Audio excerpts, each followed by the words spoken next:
පාරත් ඉල්මාවිරු සමරුව තිබ්බේ කාමරයක් ඇතුළේ. ඒ පවුල් අය ජනාධිපති කරන්න කටයුතු කරපු අය මං හිතන්නේ කිඹුල් කඳුළු හැලෙන එක තීරුමක් නෙමෙයි. සමහර තැන්වල මේ ආදී මේ සිදුවීම් වල තිබෙන සම්බන්ධය මොකක්ද? ලම්පිටි අමරේගෙන් පුද්ගලික ආරක්ෂාව ගත්ත අය අමරේ මං ආවා කිව්වම අමරේ එළියට ගන්න පුළුවන්. අයාට කෝටේෂන් එකයි වවුචර් එක අතර වෙනස තේරුම් ගන්න බෑ. AI ජෙනරේටඩ් වීඩියෝ එකක් කියන්නේ මොකක්ද කියලා තේරුම් ගන්න බෑ. එයාට අර ප්ලාස්ටික් බෝතලේ පලාගේ ණයාවේ කොහොමද කියලා තේරුම් ගන්නත් බෑනේ. 12,20,000යි වියදම් වෙලා තියෙන ඉන්දියානු සංචාරයට. ඩොලර් 2055ම ජනාධිපති ලේකම් කාර්යාලයට ආයෙ ගෙනත් බාර දුන්නා.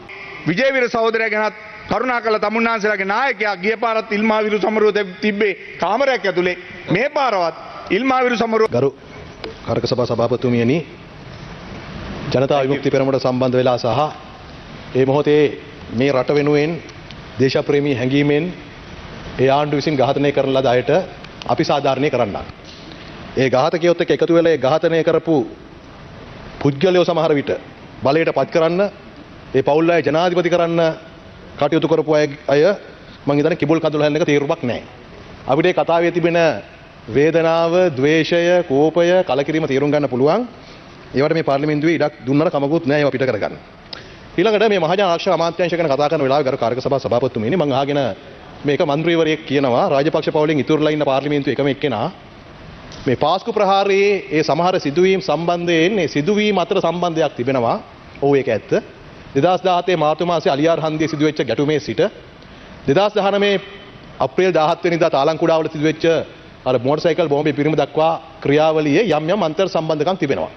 ඒතර මේ පාස්කු විමර්ශනය කරනවා කියලා කියන්නේ ඒ පුරුක් ටික ගැට ගන්න එක. ඒ වගේම තමයි එහෙම මේ අන්තර් සම්බන්ධය හොයාගෙන යනවා වගේම අපේ පොලිසිය, බුද්ධ්‍යංශ, අපරාධ පරීක්ෂණ දෙපාර්තමේන්තුව මේ වෙලාවේ මේ දැන් පාතාලය නමින් කරන ඝාතන සම්බන්ධයෙන්ුත් ඒවා තියෙන අන්තර් සම්බන්ධයත් හොයාගෙන යනවා ගරු කාර්ක සභා සභාපතිතුමනි. මිද්දනියේ අර පුද්ගලයෙක් සහ දරුවෝ දෙන්නෙක් ඝාතනය කිරීම ඇතුළුව අලුත් කඩේ, කොටහේනේ, සමහර අර මීගමුවේ සමහර තැන්වල මේ ආදී මේ සිදුවීම් වල තිබෙන සම්බන්ධය මොකක්ද? ජුලම්පිටි අමරේගෙන් පුද්ගලික ආරක්ෂාව ගත්ත අය ජුලම්පිටි අමරේට කෙලින්ම තංගල් බන්ධනාගාරේ ඉන්නකොට කතා කළා අමරේ මං ආවා කිව්වම අමරේ එළියට ගන්න පුළුවන් අය. එහෙම ඉතිහාසයක් පහු කරන් ආපු මේ රටක මේ සිදුවීම් අතර සම්බන්ධයක් තියෙනවද කියලා හොයන එක තමයි අපේ පොලිසියේ මේ වෙලාවේ ප්‍රමුඛ කාර්යභාරයක් බවට පත් වෙන්නේ. ජාතික ආරක්ෂාව වෙනුවෙන් අන්න ඒක. මම ඒ ගැන වැඩි කතා කරන්න යන්නේ නැහැ. දැන් මේ පාර්ලිමේන්තුවේ අදත් ඊයේත් කතා බහ කරලා තිබුණා ජනාධිපති ලේකම් කාර්යාලයෙන් ජනාධිපතිවරු සඳහා වෙන් කරන ලද අර විදේශ සංචාරවල වියදම් පිළිබඳව. මේ තියෙන්නේ ඊයේ කියපු කතාවේ සාරාංශය. මහින්ද රාජපක්ෂට වසර 5ට මිලියන 3572යි, මෛත්‍රීපාල සිරිසේනට වසර 4ට මිලියන 384යි, ගෝඨාභය රාජපක්ෂට වසර 2ට මිලියන 126යි, රනිල් වික්‍රමසිංහට වසර 2ට මිලියන 533යි, අනුකුමාර සානායකට මාස 5ට මිලියන 1.8යි. ගරු කාර්ක සභා සභාපතිතුමියනි, සාමාන්‍යයෙන් රාජ්‍ය නායකයෙකුට ලැබෙන සංචාර වර්ග කීපයක් තියෙනවා. එකක් රාජ්‍ය සංචාර. අනිත් එක ඩියුටි විසිට් රාජකාරීමේ සංචාර. ආරාධනා මත එන සංචාර සහ පෞද්ගලික සංචාර. දැන් මේ පාර්ලිමේන්තුවේ සමහර කෙනෙකුට අපේ ජනාධිපතිතුමා පහුගිය මාස 5ට ගිය සංචාර 3ට මිලියන 1.8ක් පමණක් වියදම් කරේ කොහොමද කියන එක ගැන තේරුම් ගන්න බෑ. හැබැයි එයාට තේරුම් ගන්න පුළුවන් මහින්ද රාජපක්ෂ හිටපු ජනාධිපතිතුමා මිලියන 3572ක් වියදම් කරපු එක තේරුම් ගන්න පුළුවන්. ප්‍රශ්නයක් නැතුව. දැන් හරිනම් මොකද ප්‍රශ්න කරන්න ඕන? නේද? විපක්ෂ සංවිධායකතුමා ප්‍රශ්න කරන්න ඕනේ මේ තරම් මුදලක් වියදම් කරේ කොහොමද? මේ තරම් ටිකට් වලට ගියේ කොහොමද? කොතරම් පිරිසක් ගියාද? මොන හෝටල්ටද වියදම් කරේ? ඒ රටෙන් රාජ්‍ය සංචාරවල නොමිලේ ටිකට්පත් ලැබුණ නැද්ද? ඊට වඩා අඩුවෙන් වියදම් කරන්න හැකියාවක් තිබුණ නැද්ද? අනිත් එක මතක තියාගන්න අපි මේ ඉදිරිපත් කරේ මේ අය වෙනුවෙන් ජනාධිපති ලේකම් කාර්යාලයෙන් වියදම් කරපු මුදල් විතරයි. මේ සංචාරවලදී මතක තියාගන්න මේ 3572ට අමතරව ඒගොල්ලොත් එක්ක ගිය අය තම තමන්ගේ අමාත්‍යාංශවලුත් වියදම් කරන් තිනවා. ඒවා අපි පස්සේ කියන්නම් අමාත්‍යාංශේ. මේ තියෙන්නේ ජනාධිපති ලේකම් කාර්යාලයෙන් වියදම් කරපු මුදල.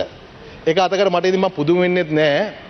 එක්කෙනෙක් එයාට කෝටේෂන් එකයි වවුචර් එක අතර වෙනස තේරුම් ගන්න බෑ. AI ජෙනරේටඩ් වීඩියෝ එකක් කියන්නේ මොකද්ද කියලා තේරුම් ගන්න බෑ. එහෙම කෙනෙක් අහනකොට ගියේ ටිකට් එකෙන්ද ටිකට් එකෙන් භාගෙද කියලා මට තේරුම් ගන්න පුළුවන් එයාට මේක තේරුම් ගන්න බෑ කියලා. තව කෙනෙකුට මේ ජනාධිපතිතුමා අපේ ජනාධිපතිතුමා ගියේ ෆුට්බෝල් එකේද කියලා අහන කෙනා කියනකොට එයාට ඒක තේරුම් ගන්න බැරි එක මට තේරුම් ගන්න පුළුවන් මොකද එයාට තව විනාඩියක් කාලයක් දෙකක් ගන්නවා. තුනක් ගන්නවා. එයාට අර ප්ලාස්ටික් බෝතලේ පලාගේ ණයාවේ කොහොමද කියලා තේරුම් ගන්නත් බෑනේ. ඒ නිසා මම ඉදිරිපත් කරන්නම් මේ තේරුම් ගන්න බැරි අයට කොහොමද අපිට වියදම් උනේ කියලා. පළවෙනි සංචාරය 2027 දෙසැම්බර් මාසේ 15-17 අතර ඉන්දියාවට. ජනාධිපතිතුමා වෙනුවෙන් මේක රාජ්‍ය සංචාරයක් රුපියල් 3,12,350ක් ඇතුළුව අපිට ඒ කියන්නේ ටිකට් එකට වියදම් වෙලා තියෙනවා රුපියල් 3,12,350ක් ටිකට් එකට. මේ සංචාරයට අපිට සම්පූර්ණයෙන් ගිහිලා තියෙන ගරු සභාපතිතුමියනි 12,20,000යි. 12,20,000යි. කියන්නේ ගුවන් ටිකට්පත් මිලදී ගැනීම ඇතුළුව තවත් ඒ රාජතාන්ත්‍රිකව යම් සිහිවටන තෑගි ලබා දීමේ ඉඳලා 12,20,000යි වියදම් වෙලා තියෙන ඉන්දියානු සංචාරයට. ගුවන් ටිකට් පතේ ගාන කිව්වා. ඊළඟට අපි ගියා 2025 ජනවාරි මාස 12-17 අතරේ චීනයට.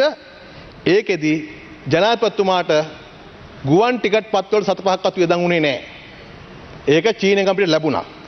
ඒ සංචාරයේ ජනාධිපති ලේකම් කාර්යාලයෙන් සම්පූර්ණ වියදම් කළ තියෙන රුපියල් 3,86,000ක් පමණයි.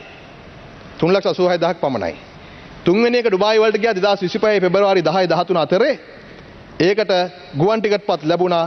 ඒකට සමස්තයක් හැට අපිට වියදම් වුණේ ජනාධිපති ලේකම් කාර්යාලයෙන් 2,79,971ක් විතරයි. හරිද? එපමණක් නෙමෙයි. සාමාන්‍යයෙන් ජනාධිපතිවරයාට සහ අනික් අයට චීන ජනාධිපතිවරයාට මෙවැනි ගමනක් යනකොට අර දෛනික දීමනාවක් per diem එකක් හම්බ වෙනවා. අපිට හම්බුනේ ඒකට ජනාධිපතිවරයාට චීන සංචාරයට ඩොලර් 2,055ක් ඩොලර් 2,055ම ජනාධිපති ලේකම් කාර්යාලයට ආයෙ ගෙනද බාර දුන්නා. කවුද එහෙම කළා තියෙන්නේ මීට කලින්? අහන්නකො මහින්ද රාජපක්ෂයෙන් ගෝඨාභයගෙන් රනිල්ගෙන් මෛත්‍රීපාල සිරිසේනගෙන් එහෙම සත්‍යයක් ගෙනත් දීලා තියෙනවද කියලා. ඩුබායි සංචාරයට ලැබුණා ඩොලර් 960ක් මුළු ඩොලර් 960ම ගෙනත් දුන්නා යලිත් ජනාධිපති ලේකම් කාර්යාලයට. අන්න එහෙමයි තේරුම් ගන්න බැරි අයට මම කියන්නේ මිලියන 1.8ක් අපි වියදම් කරගත්තේ කොහොමද කියලා. ගුවන් ටිකට්පත් ලැබිලා තියෙනවා per diem එක වියදම් නොකර ගෙනත් දීලා තියෙනවා. තව අපි හිතනවා සමහර විට මේ ඉන්දියානු ගමනේ තව රිෆන්ඩ් එකක් එන්නත් පුළුවන් කියලා. ඒ නිසා මෙන්න මෙහෙමයි අපි කටයුතු කරලා තියෙන නිසා ඇත්තට මේ පාර්ලිමේන්තුව ප්‍රශ්න කරන්න ඕනකම තියෙන්නේ මිලියන 3,572ක් වියදම් කරලා මේ අය ගිය විදිහ මිසක් මේ රටේ මහජන මුදල් මිලියන 1.8 දක්වා ඒ කියන්නේ ඒ තරම් ප්‍රමාණයක් මිලියන මේ මෙච්චර ප්‍රමාණයක ඉතුරු කරේ කොහොමද කියන එක නෙවෙයි ප්‍රශ්න කරන්න ඕනකම තියෙන්නේ. ඉතුරු කිරීමයි වටින්නේ. වියදම් කරපු එක තමයි ප්‍රශ්න කරන්න ඕනකම තිබ්බ. හැබැයි අවාසනාවකට අර ඒ සංස්කෘතියේම ජීවත් වෙන අය ඒ වලේම ලගින අයට තේරුම් ගන්න බෑ මහජන මුදල් අවභාවිතාවකින් තොරව අත්‍යවශ්‍යම කටයුත්තකට පමණක් වියදම් කළා.